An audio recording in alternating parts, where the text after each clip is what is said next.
প্রভু ভালো থাকবেন। আপনার দেওয়া শিক্ষা আমি সারা জীবন বয়ে বেড়াই।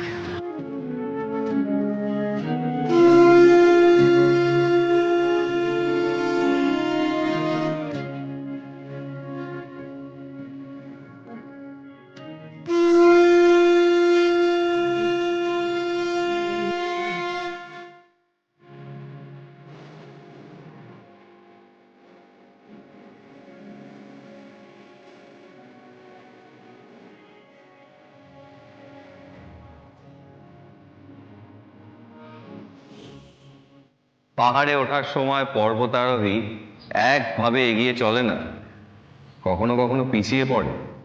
কিন্তু পিছিয়ে পড়া মানে হেরে যাওয়া নয় ভগবান দাস। পিছিয়ে পড়া মানে নতুন উদ্যম নিয়ে সামনের দিকে এগিয়ে চলা। আমি হারবো না প্রভু। আমি পড়ে গেলেও উঠে দাঁড়িয়ে লড়াই করব। আমি জানি আমি পড়ে গেলেও হাত ধরে তোলার জন্য তুমি থাকবে।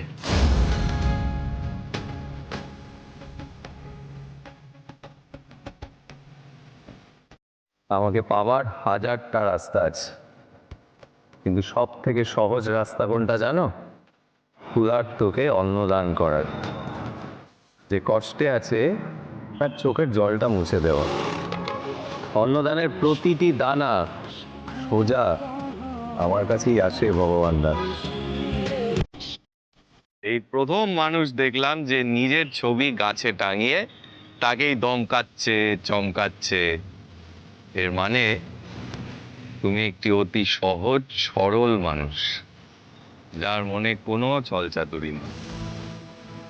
আমার বন্ধু ভাগ্য সত্যি ভালো ভগবান দাস। অন্যের দুঃখে যে কাতর হয়, যে নিজের আশা আকাঙ্ক্ষা সমস্ত বিসর্জন দিয়ে অন্যের সাহায্য করে, সেই আমার প্রকৃত ভক্ত। সমস্ত জীবের মধ্যে আমি আছি। যে জীবের সেবা করে সে শিবের সেবা করে।